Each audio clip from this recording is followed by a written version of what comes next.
All right, and I'm going to start at the very beginning of 17, although we'll reference it and talk a little bit about this morning. But we're really going to focus on verses 5 through 10. And if you want to turn there, you can go ahead and turn there. But in my Bible, above those verses, it says these two words, faith and duty. Faith and duty. And I believe as Christians, those are the two things that ought to drive everything that we do. Every single thing that we do as a Christian ought to be driven by our faith and our duty.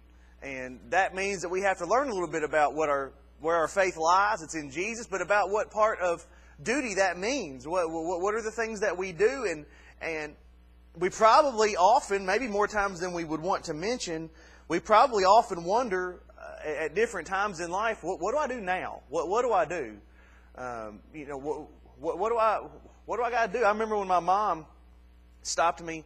We were standing in the kitchen, and they had revival services. It was about 6 or 7 years ago this week. They were having revival services at my home church. I had a cousin in the hospital, and y'all have heard that story. He was in there with liver failure, and they didn't know if she was going to make it. Today's actually the day, I think 6 or 7 years ago, that we went up to Louisville, and they gave that doctor gave that report that there was nothing else they could do for her. And we were up there and prayed, and so we get home, and I'm back over there a few days later, and revival had been going on. Revival services had been going on. People had been getting saved at the church. It was an amazing thing. And my mom says, "Well, I guess I need to talk to you about something." And I was like, "What do you need to talk to me about?" She said, "I don't know if I'm saved." "What do you mean you don't know if you're saved?" "I don't know if I'm saved. I don't know. I don't know." And at some point in that conversation, she used these words, "I don't know what to do now. What do I do now? What do I do? Here I have lived 40-something years and thought I was saved. What do I do now?" And maybe it's something as serious as that. Maybe it's where we find ourselves right now. I'm asking myself this, knowing where I'm going and what I've got to do and things that are going on. God, what do I do now? What do I do? Because I've been so focused on Smith Mills and so focused on Mount Pleasant, trying to do what's best here. Now you're going to move me somewhere else, and now my mind's got to change. Maybe the methods have got to change. Maybe things are different in different ways that I don't even know yet. What do I do now?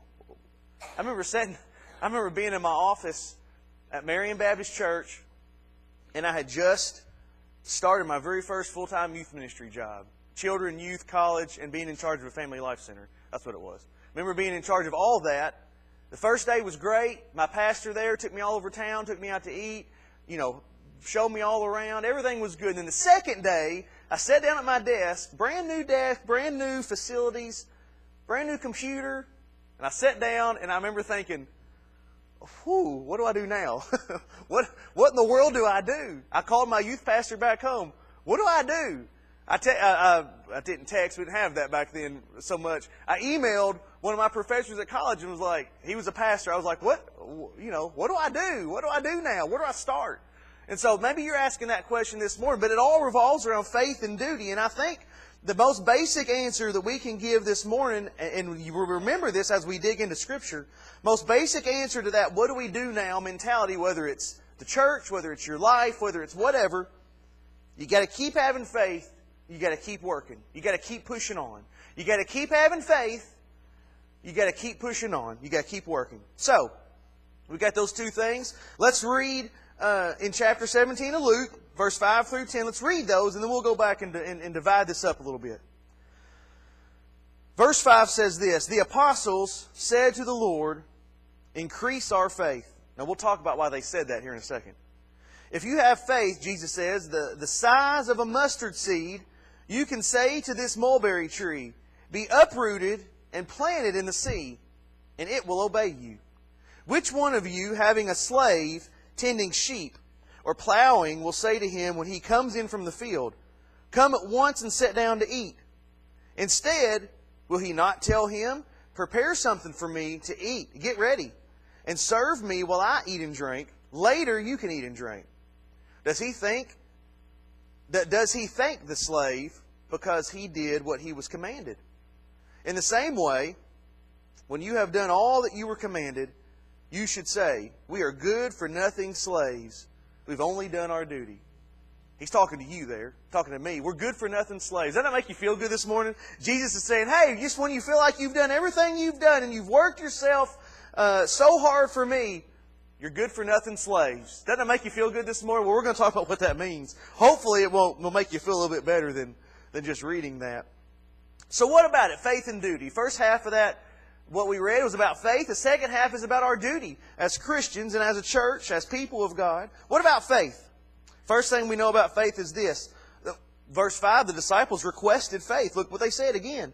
The apostles said to the Lord, increase our faith.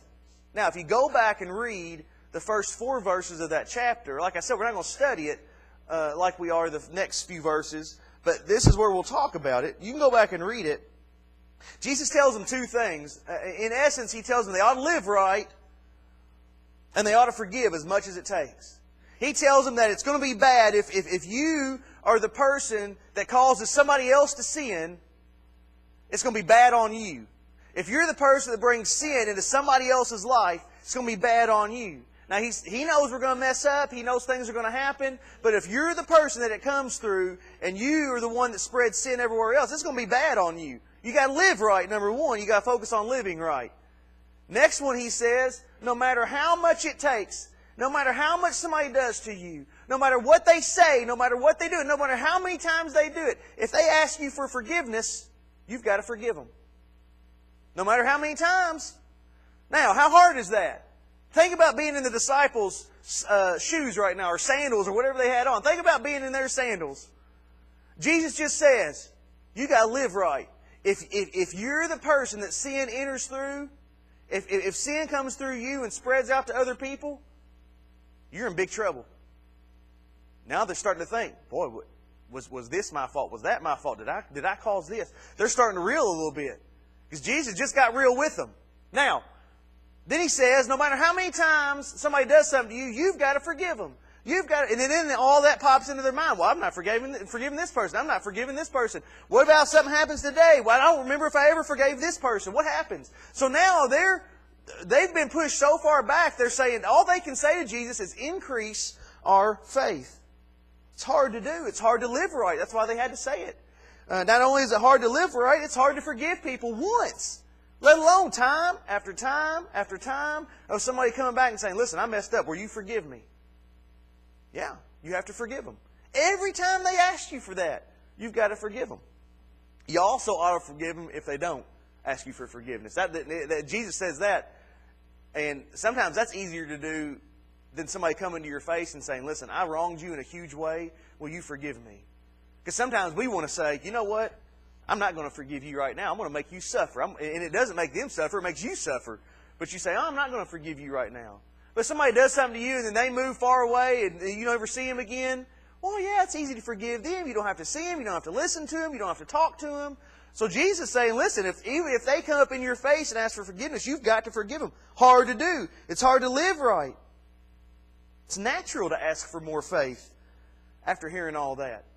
And they also remembered the words of Jesus in Matthew 7:7. He said this, keep asking and it will be given to you. Keep searching and you will find. Keep knocking and the door will be open to you. They remembered Jesus saying things like that. Well, hey, if He's asking us to do all this, we need some faith. Maybe we can ask Him for faith and He'll give it to us. Okay, that's fine.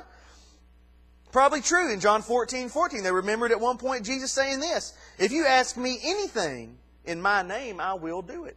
Jesus, will you give us more faith? You said if we ask you for stuff, you're going to give it to us. Ask you for good things, you'll give them to us. We want faith. That's a good, natural thing to say. Now, why didn't they say something like, God, increase our love for other people? Why did they not say that? Why did they not say, increase our forgiveness, Jesus? Increase our forgiveness for people. Those would have seemed like natural things. They could have said, hey, Jesus, why don't you increase the distance between me and the person that I need to forgive so I don't have to see him again, that it won't bug me anymore. They could have asked for something like that. But no, they said, we need faith, Jesus. Why did they say that? Because whenever you need something, whenever you need to forgive, whenever you need to live right, you need faith. You don't need more love. You don't need more forgiveness. You just need faith. You need more belief in Jesus. You need to be able to live a godly lifestyle. You need faith. Only God can lead you to live life the right way.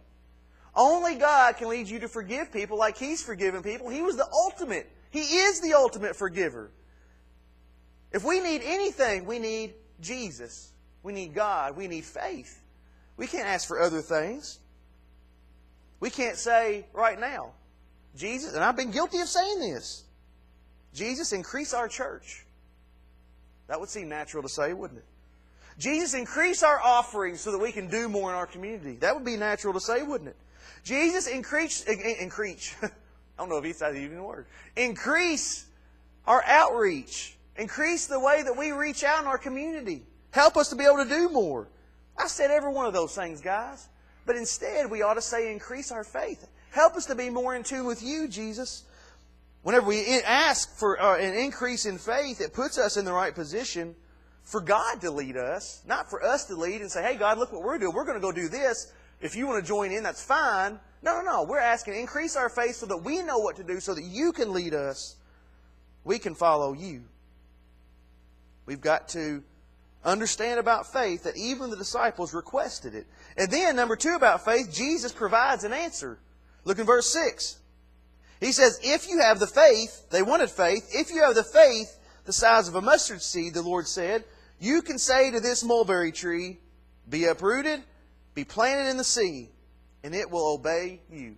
Now, in the original language, which is a lot more descriptive than the English language, it would normally be, they would understand it as being said like this.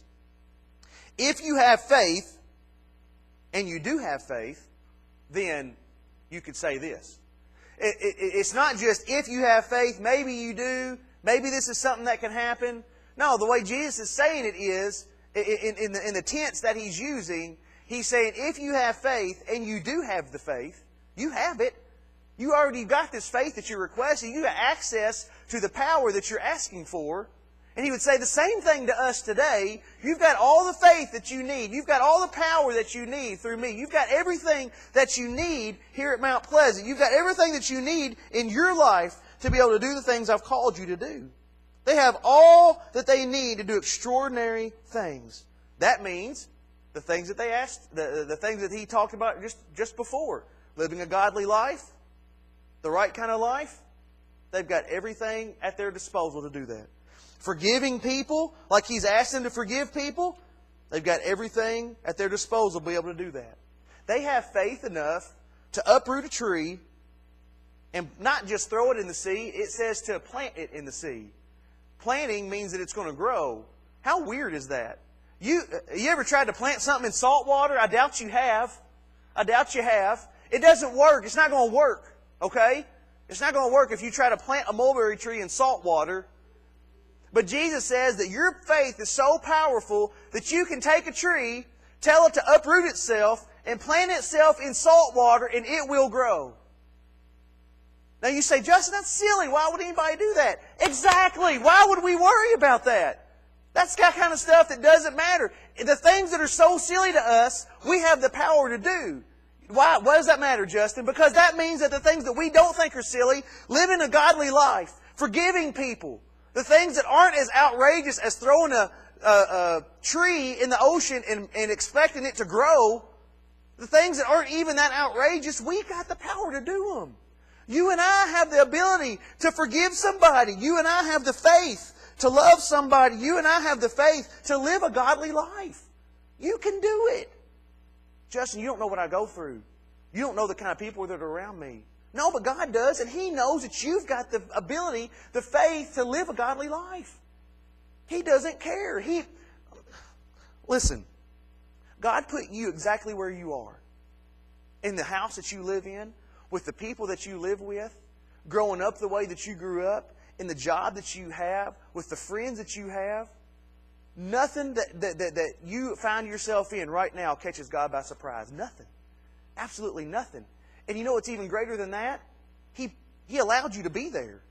He understands every bit of the circumstances you're in. And He still tells you, you have every ability to have the faith to live a godly life and to forgive people like He's forgiven people. You've got every ability to do that. Jesus comes back with the perfect answer. He says, He wants them to understand that they have the faith to do the things that matter, the things that should be important. It's not important to be able to throw a tree into the ocean and watch it grow. It doesn't matter. That kind of stuff, Jesus could care less. If you throw a tree in the ocean and have it grow, that doesn't help Him any. But you've got the faith you could do that. Justin, I don't think so. I'm going to go try to talk to a tree today. And I want it to go in the ocean. I want it to be down there. And then when I go to the beach this summer, I want to be able to see it growing in the ocean. Jesus is going to look at you and go, do you not understand what I'm trying to get you? This is not about trees growing in the ocean. And in Mark chapter 4, I think it is, He talks about being able to throw a mountain in the ocean. He doesn't want you to throw a mountain in the ocean. He doesn't care about that. He cares about you loving people. Cares about you forgiving people. He cares about you living a godly life. That's what He cares about. He doesn't care about any of that other stuff. Action is important in our faith. We've got to be able to act on the things we say we have faith in. But it doesn't mean that we throw a tree in the ocean. He wants you to do the things that are important. He wants you to do action that leads others and yourself closer to Jesus. That's what He wants. So there's faith. What about duty? What about our duty? Look in verse 7. He kind of goes off. And if you don't read this and read it carefully, we're going to study it this morning. If you don't do that, you can kind of get off and be like, Jesus, He went off and we don't understand why is He talking about this stuff? We're going to talk about it.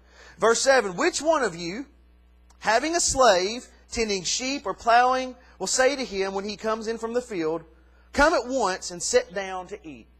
Jesus is asking a rhetorical question. We have to understand, number one, about duty is that there's work to be done. This slave is out in the field working. He's doing what the master had told him to do. There is work to be done. Jesus asked this rhetorical question. The answer is that nobody would tell his slave, come in, go ahead and take care of yourself. Don't worry about it. I don't need food right now. No, if you got a slave, what are you going to do? You're going to tell him, hey, when you're done with all the stuff out there, when you come in the house, I want my food first. I want my food first. Don't you worry about you yet. I want me taken care of first. That's what you would do, isn't it? I mean, any normal person would do that. Jesus knew that. He was asking that question. And think about this servant. He was probably the only servant on the farm. Only servant. How do we know that? Well, because he's doing outside tasks. He's plowing. He's tending sheep, outside tasks. And then he comes in, and we know from a couple verses later, he's fixing this guy a meal. He does the outside work, and he does the inside work. This guy's the only guy around.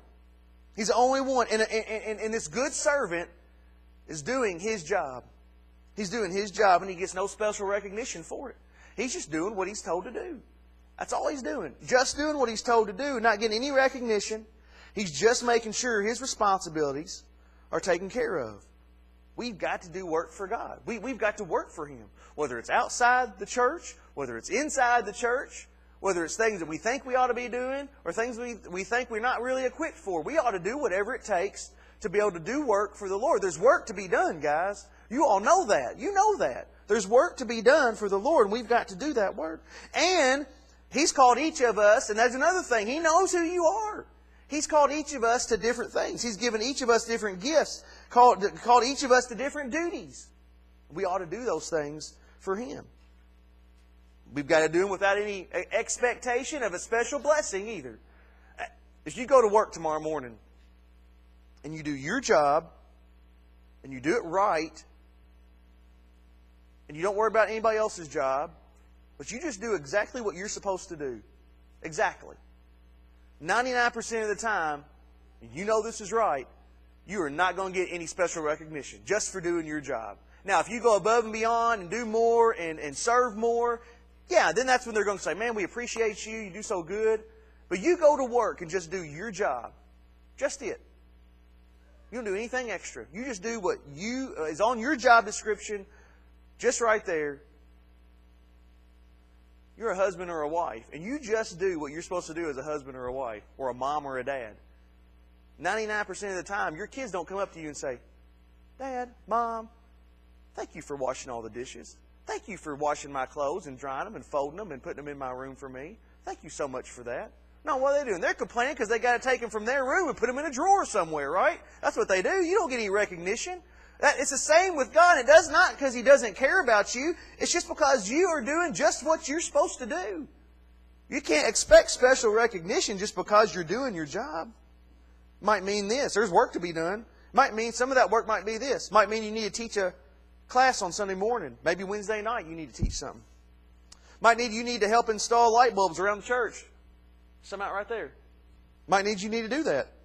Might mean you need to cook on Wednesday nights because there's going to be a need for that coming up. Might mean that you need to help out with Center Shot because that's coming up. In the summer, you're going to start getting ready for that.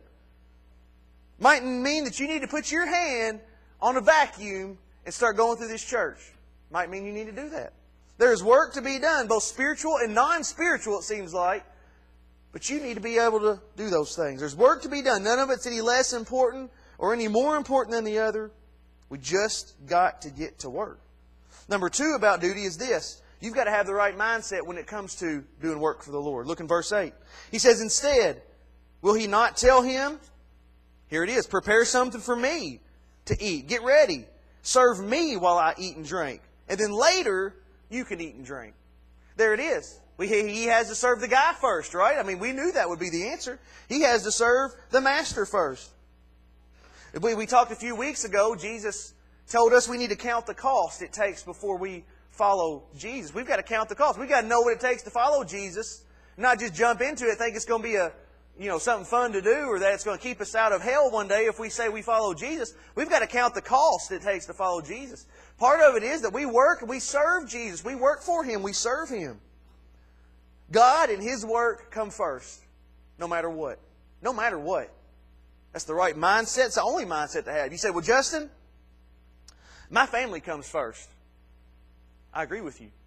But guess what? If God comes first, your family is going to be in the right place. You know why? Because you're going to keep them here. You're going to have them in church. You're going to lead them at home spiritually. You're going to do those things. Yeah. But God and His work come first. Part of godly work is raising a godly family. Part of godly work is being going to your job and doing your job and being a godly influence there. Anything you can say that, well, no, hey, you can say God comes first, but I've got to focus on this. Anything you can say like that, God will come first over it. I promise you. Well, Justin, shouldn't the church come first? No. God ought to come first. Church ought not come first. Well, Justin, you just told us we got to work for God, and you just made us feel bad for not doing stuff, and made us feel bad. Now here I am wanting to do things, and now you're telling me that the church doesn't come first. No, but when you put God first, your family will be in the right place, your hobbies will be in the right place, your church will be in the right place, but God's got to be first in every one of them. You've got to be first with God, and then all else falls in. Jesus, what did He say? He said earlier on, He said, I didn't come to be served, but to serve. Right? Jesus said, I didn't come to be served, I came to serve. If Jesus came to serve on this earth, we can't expect to be any better than Him. All we are is servants. We're just servants here on this earth, serving Him. And this word servant, when it talks about it in this story Jesus is telling, the word servant, it implies, the way they would take it, is a servant as somebody who would never say no to his master. How many times have we said no to God? Yeah, God, you know what? I know I need to do this, but I'm going to take care of this first. I know I need to do such and such, but I'm going to focus on something else first. No.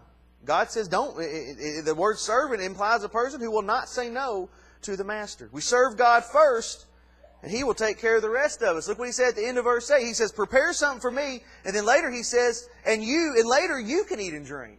If we hold up our end of the deal, God's going to hold up His end of the deal. If we serve Jesus, He's going to allow us to have a time of rest and to have a time of blessing from Him. He's going to take care of us. We do what He's called us to do, He's going to hold up His end of the deal. Maybe His end of the deal is to increase our faith a little bit. What the disciples were asking for. But number 3 about duty is this. Got to keep doing the things that matter. Can't worry about the things that don't matter. We've got to keep doing the things that matter. Now, in a time of transition, different people are going to step up and take on different roles. Somebody might step up and start fixing food on Wednesday nights. And you might go, oh, I wouldn't have fixed that kind of food. Well, I wouldn't have done it that way. Well, I would have done this, or I would have done that. Well, if you would have, you should have stepped up and done it. Someone might step up and take a leadership role over something in the church. They might be up front and might be leading something. They might be on the search committee. You might say, well, I wouldn't have done it like that, or I wouldn't have started off like that, or I wouldn't have let that happen. Well, then you should have stepped up. You should have done it. If it matters to you, and if it's important, you ought to be a part of it. You ought to be a part of it. And if it doesn't matter to you, you ought to keep your mouth shut. And I hate to say it like that, but that's just the truth. And that goes with it. That goes in your family, that goes in your job, that goes with your friends and your hobbies or whatever else you do. If it's important to you, you ought to step in, and you will do it. If it's important to you, you'll do it. Having the right mindset is not good enough. You can't say, well, I know what we ought to do. I know I ought to be a person of action. No, you can't just know it. You've got to do something. A lot of well-meaning Christians are running around not doing a thing for Jesus. But in their minds, they know what's right. They know what they ought to do. Or they know what somebody else ought to be doing, right? They're well-meaning, but they've never done anything for Jesus themselves. We've got to do things that matter. He calls us to look at the end of verse 10. Let's read the whole verse. In the same way, when you have done all that you were commanded, all that you were commanded. Now, is that ever going to end? All that you've been commanded, is that ever going to end on this side of heaven? No. So, when you've done all that you were commanded, you should say, we are good for nothing slaves. We've only done our duty. When God has you up in front of Him in heaven one day and says, what'd you do? I just did what I was asked to do, Jesus. I'm sorry I didn't do more. I'm just a good for nothing slave. He's going to go, yes, you are. Come on in. Yes, you are. Yes, you are. Now, you can get into that and say, well, doesn't that involve our rewards? Yeah, it does. Scripture tells us our rewards are based on what we do for Him down here. Also talks about crowns we receive in heaven and throwing them back at Jesus' feet. So when it comes to rewards in heaven, I don't have any idea. But we've got to keep doing on this side of heaven the things that matter. Good for nothing slaves. He says in there, it could also be translated, I think in King James it calls them unworthy servants. You're just an unworthy servant. You're not worthy of everything God's done for you. You're not worthy of the forgiveness He's given you. You're not worthy of the time He's put into you or the love that He's given you. You're just a servant. Moral of this story is, when we've done all we've been commanded to do, we've just done our duty. You could work for God and do everything that you think you've done. You could think of somebody that you look at and maybe they passed on, and when they passed on, you thought, man, this person really did some work for the Lord.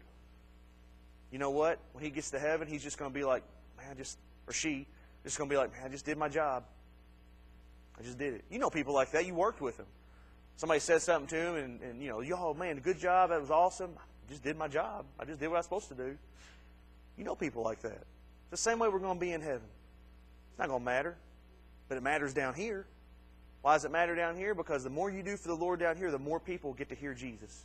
The more you do down here, the more Halloween events you have and people come, the more Easter egg hunts you have at the park or here and people come, the more center shots you do, the more things, wet and wild things in the summer or whatever we do, water balloon fights outside during the summer that we do here, the more Super Bowl, that's what it's called, the more Super Bowl parties we have, the more things that we do like that, and the more people get to hear Jesus, the more work we put into it. It matters down here. It doesn't matter when we get to heaven. We've just done our job. But down here it matters because people matter to Jesus. And the more we do things like that, the more it matters to Him.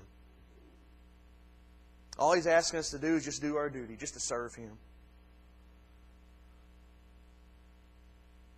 And He asks us to do everything we're commanded. Everything. What about the servant? The servant in this story had a lot of work to do. But he knew his job wasn't complete, and the master knew his job wasn't complete until every task was finished. Not that he said, well, I gave it a good effort, or I got it started. No, he needed it finished. He couldn't milk half a cow. He couldn't plow half a field. He couldn't tend half the sheep, right? He couldn't fix half a meal. That wouldn't have been finished. He would have been a very good servant. He had to do everything he was commanded. Everything that the Master told him to do. Guys, there's going to be times, maybe there already have been, that you want to quit. There's going to be people you don't want to deal with. There's going to be places you don't want to go. There's going to be things that you don't want to do. But God is asking you to do them and do them completely. He's asking you to serve Him and serve Him completely.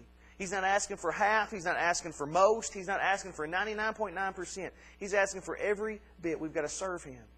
That's not just in the church. That's in your families. You've got to serve Him, and you've got to complete the task. When you're a slave, when you're a servant, as we are to Jesus, a servant of His, our wants do not matter. What we want doesn't matter. The only thing that matters is the desire of the Master. And when we start understanding and become more and more in tune with the desires of our Master, of Jesus, then our wants become the same things that He wants.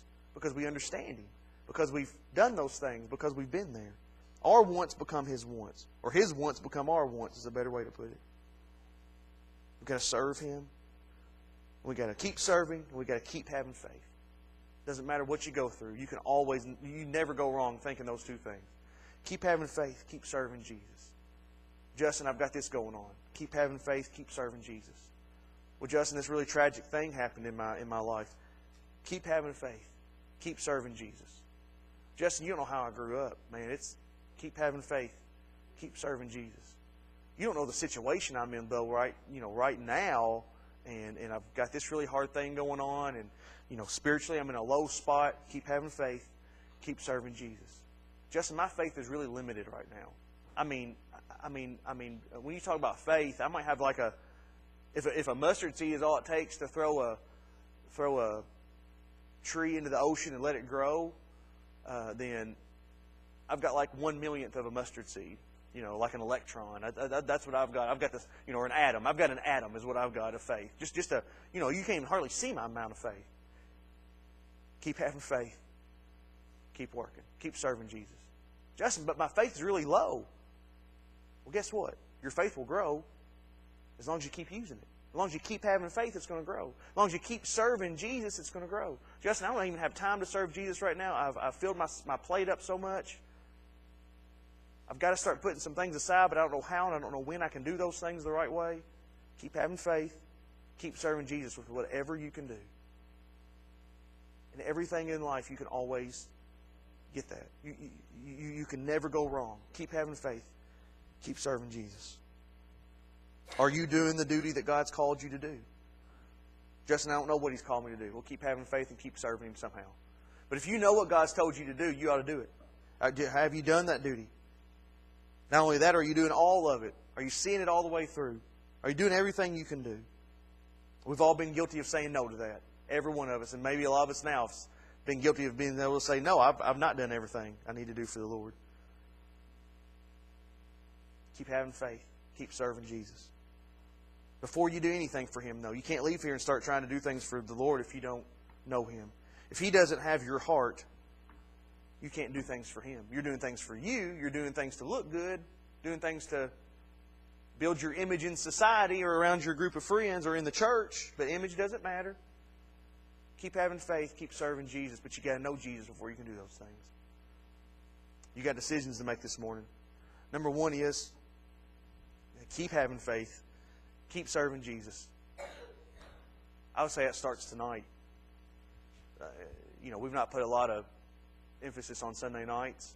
And I'm not saying the things that we're going to do are going to be life-changing and I'm this awesome person that can lead you into a, this next transition and, I'm the person that needs to do that. I'm not saying any of that.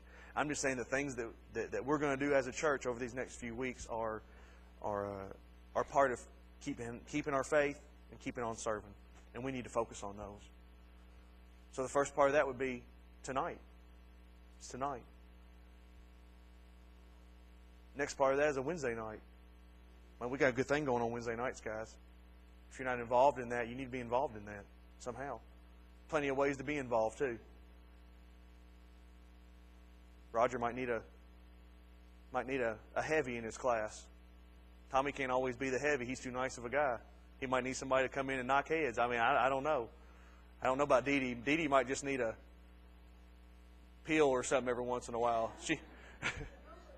She might need a pill every once in a while or something to knock her nerves down. I don't know. Donnie might need some help in there with the little ones. Man, we got plenty of stuff going on, guys, and it's good. But we got to keep having faith. We got to keep serving Jesus. We got to keep doing it.